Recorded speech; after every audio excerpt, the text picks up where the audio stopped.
The need to improve agriculture.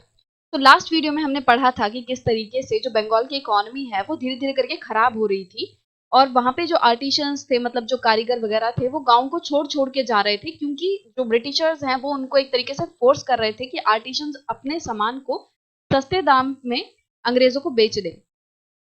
और वहाँ के जो पेजेंट्स हैं, जो किसान हैं, वो भी अपने ड्यूज टैक्सेस पे नहीं कर पा रहे थे कंपनी को, और साथ ही साथ वहाँ पे फेमाइन भी आ गया था, जिसकी वजह से 10 मिलियन जो लोग हैं, मतलब लगभग बंगाल की 1/3 जो पॉपुलेशन है वो मर चुकी थी इस फेमाइन की वजह से। तो if the economy was in ruins, अगर जो इकोनॉमी है वो इस तरीके से, ruins मतलब क्या होता है, डैमेज हो रखी हो, जो एकदम से खस्ता हो रखी हो, तो जो बंगाल की इकोनॉमी थी वो बहुत ही ज्यादा खराब हो रखी थी। तो क्या ऐसी सिचुएशन में कंपनी जो है वो एक्सपेक्ट कर सकती थी कि उसे एक रेवेन्यू इनकम मिल जाएगी? तो नहीं एक्सपेक्ट कर सकती थी, क्योंकि इकोनॉमी ही पूरे तरीके से खराब हो रखी है। वहां पे जो काम करने वाले लोग हैं वो अपने घरों को छोड़ छोड़ के जा रहे हैं, पेजेंट्स अपने टैक्सेस नहीं पे कर पा रहे। तो ऐसी सिचुएशन में जो कंपनी है उसको उसकी रेवेन्यू इनकम, मतलब कि जो टैक्सेस थे वही तो कलेक्ट नहीं कर पा रही थी, तो प्रॉब्लम थी। Most company officials began to feel that investment in land had to be encouraged and agriculture had to be improved. तो बहुत सारे जो कंपनी ऑफिशियल्स थे वो ये सोचने लगे थे कि अब इस सिचुएशन को इम्प्रूव करने के लिए हमें लैंड में इन्वेस्टमेंट करनी पड़ेगी और लोगों को इनकरेज करना पड़ेगा कि वो ज्यादा से ज्यादा जमीनें खरीदें और उस पर खेती बाड़ी करें। ठीक है, तो अब इनका क्या लग रहा था कि अगर हम लोगों को एनकरेज करेंगे, लोगों को प्रोत्साहित करेंगे कि वो लैंड में इन्वेस्ट करें, वो जमीनें खरीदें और उस जमीन पे खेती करें, तो हो सकता है सिचुएशन जो है वो इम्प्रूव हो जाए। बट इन लोगों ने सोच तो लिया, पर ये होगा कैसे? How was this to be done? ये होगा कैसे आखिरकार?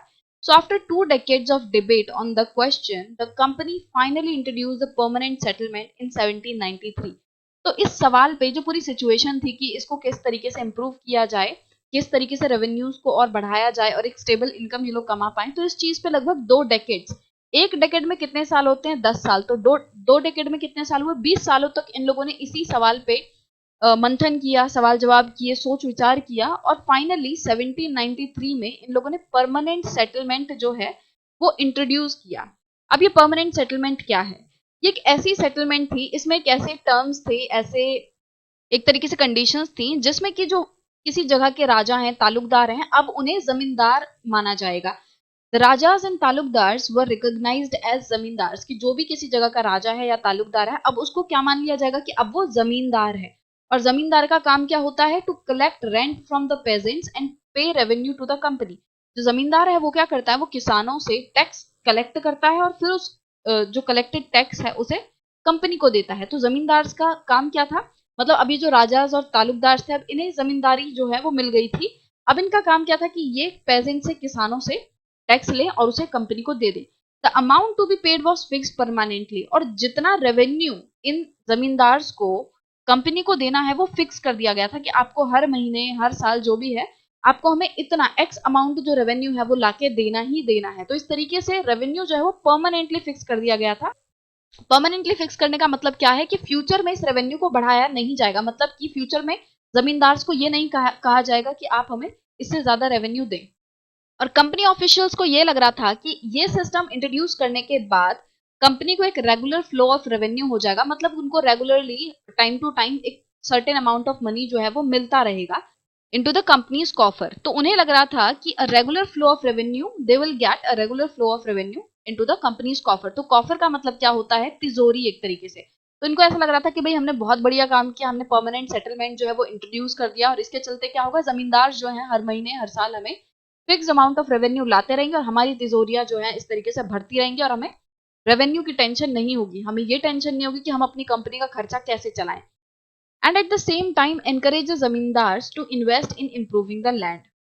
तो इस सिस्टम से इन्हें लगता था दो चीजें होंगी, पहली तो कि इनको एक रेगुलर फ्लो ऑफ इनकम मिल जाएगा, और दूसरा ये होगा कि जो जमींदार हैं वो एक तरीके से एनकरेज होंगे कि वो लोगों से ज्यादा लैंड में इन्वेस्ट कराएं, क्योंकि जो रेवेन्यू है वो फिक्स्ड है। तो यहाँ पे तो एक्स अमाउंट रेवेन्यू ही देना है कंपनी को, इनको, ये जमींदार है, ठीक है, तो जमींदार को कितना देना है? X amount of revenue company को देना है।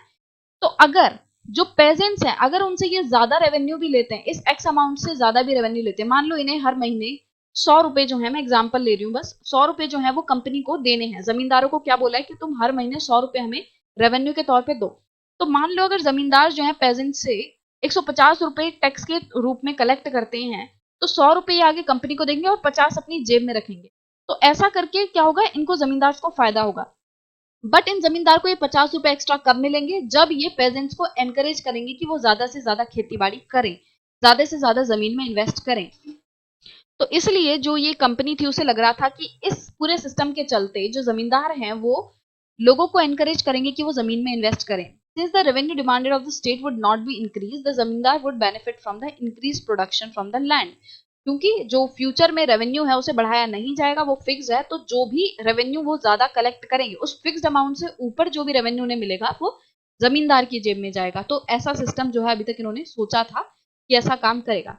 बट अब नेक्स्ट वीडियो में हम पढ़ेंगे कि इस सिस्टम में प्रॉब्लम क्या थी, कि इस सिस्टम में सब कुछ जैसा कंपनी को लग रहा था वैसा ही चला या कुछ प्रॉब्लम भी थी, और थी तो वो क्या प्रॉब्लम थी, तो ये हम नेक्स्ट वीडियो में डिस्कस करेंगे।